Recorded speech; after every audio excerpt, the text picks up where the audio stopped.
Cuidado com as distrações. Elas podem te levar ao fracasso. A palavra de Deus diz assim, Lucas capítulo de número 10, a partir do verso de número 38. E aconteceu que, indo eles de caminho, entrou numa aldeia, e certa mulher por nome Marta o recebeu em sua casa. E tinha esta uma irmã chamada Maria, a qual, assentando-se também aos pés de Jesus, ouvia a sua palavra. Maria, porém, andava distraída em muitos serviços, e aproximando-se disse, Senhor, não te importas que minha irmã me deixe servir só? Dize-lhe, pois, que me ajude. E respondendo Jesus disse-lhe, Marta, Marta, estás ansiosa e afadigada com muitas coisas, mas uma só é necessária. E Maria escolheu a boa parte, a qual não lhe será tirada. Observe que a correria do dia a dia, os muitos planos e muitos projetos, têm levado as pessoas a se afastarem dos planos e projetos de Deus. Tem levado muitas pessoas a se esfriar na fé, a declinar na sua vida espiritual. Tome muito cuidado com isso. Nós vamos meditar um pouco na palavra de Deus acerca deste assunto. E observe que o texto ele é bem claro, nos falando acerca das distrações da vida. É bem verdade que nós precisamos fazer planos e projetos. E para executar esses planos e projetos, precisamos nos esforçar, nos dedicar, trabalhar muito para que isso aconteça. Isso não é pecado, se faz necessário. Porém, nós precisamos entender quais são as prioridades da nossa vida. O que é que tem ocupado o primeiro lugar na nossa vida? As coisas ou o Criador de todas as coisas? Jesus chega na casa de Marta e de Maria. E elas querem servir e servir muito bem. Marta, então, sabendo que isso geraria muito trabalho, ela já se antecipa e começa a ir ao trabalho. Maria, porém, tem uma outra prioridade, um outro pensamento. Qual que é o pensamento de Maria? Primeiro eu vou ouvir o que tem o Senhor Jesus para dizer. Observe que, diferente de Maria, Marta tem um outro pensamento. Marta, de imediato, já assume o seu posto e começa a trabalhar exaustivamente. E ela começa a se preocupar com muitas coisas. E ela, percebendo que não vai dar conta de tudo aquilo, ela começa a se frustrar, a se angustiar. E ela vai até Jesus pedir para Jesus que mande com que Maria se levante e vá lhe ajudar nas suas tarefas. E observe que Jesus vai reagir neste momento, fazendo um alerta para Marta, falando para Marta que ela está distraída com muitas coisas. Era necessário apenas uma. Observe o que Marta diz no verso de número 39. E tinha esta uma irmã chamada Maria, a qual, assentando-se também aos pés de Jesus, ouvia a sua palavra. Qual que foi a prioridade de Maria? Ela sabia que tinha afazeres. Ela sabia que tinha as tarefas para executar. Porém, ela primeiro queria ouvir o que Jesus tinha para lhe dizer. Abastecer, fortalecer a sua alma para então se desgastar nas suas tarefas. E Jesus se agrada desta atitude de Maria. Ela se ajuntou a uma turma que ali estava para este fim, ouvir o que Jesus tinha para dizer. Ao contrário de Marta. Marta, quando Jesus chega, ela não espera para ouvir o que Jesus tem a dizer. Ela de imediato assume as suas tarefas e começa a se desgastar. O texto vai nos informar que, de acordo ela está trabalhando, ela percebe que não vai dar conta de executar todas as tarefas. Ela percebe que ela precisa de ajuda. E neste momento ela vai recorrer a Jesus. Ela vai perguntar para Jesus se Jesus não se importa que ela se desgaste sozinha ali nas tarefas, enquanto a sua irmã está parada ouvindo a sua palavra. E Jesus vai fazer um alerta para Marta. Jesus vai falar para Marta: Marta, Marta, está ansiosa e afadigada com muitas coisas, mas uma só é necessária. Qual que era o necessário naquele momento? Parar para ouvir o que Jesus tinha para dizer. Jesus continua dizendo: e Maria escolheu a melhor parte, parar para ouvir a palavra de Deus. Pois bem, eu quero lhe dar um conselho da parte de Deus.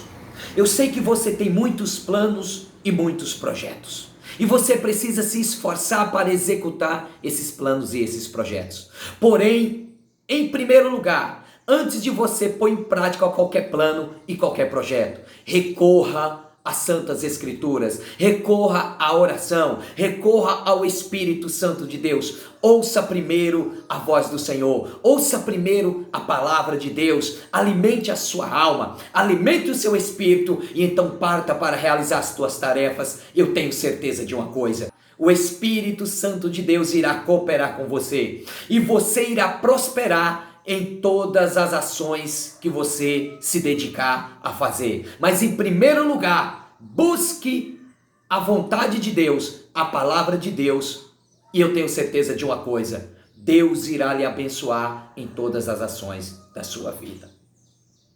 Marta está muito ocupada com muitas tarefas, com muito serviço, e essa parece ser até uma estratégia de Satanás, do diabo, do inimigo da nossa alma, nos distrair com muitas coisas para que nós não venhamos servir a Deus como é necessário que nós sirvamos. Eu quero fazer alusão a um texto que está no capítulo 5 de Êxodo, no verso de número 8 e de número 9. O texto nos fala, a partir do verso 1 do capítulo 5 de Êxodo, que Deus envia Moisés e Arão a ir falar com o faraó, para que Faraó deixe ir o povo de Israel há 3 dias, caminho do deserto, para oferecer sacrifício a Deus, para adorar a Deus. E Faraó não deixa, ele os repreende. E o que é que Faraó vai usar como argumento?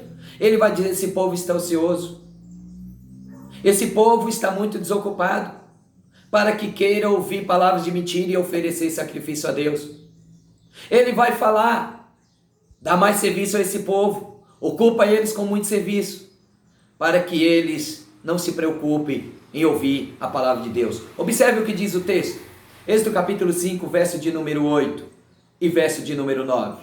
E lhes imporeis a conta dos tijolos que fizeram ontem e anteontem, nada diminuireis dela, porque eles estão ociosos. Por isso clamam dizendo: vamos, sacrifiquemos ao nosso Deus. Agrave-se o serviço sobre estes homens, para que se ocupem nele e não confiem em palavras de mentira. Faraó aqui é um símbolo de Satanás. Qual que é a estratégia de Faraó? Ocupar o povo com muito serviço, aumentar a carga de serviço deles. Qual que é o objetivo? Fazer com que eles se esqueçam de adorar a Deus, fazer com que eles deixem aquilo que é a prioridade, a necessidade primordial da sua vida.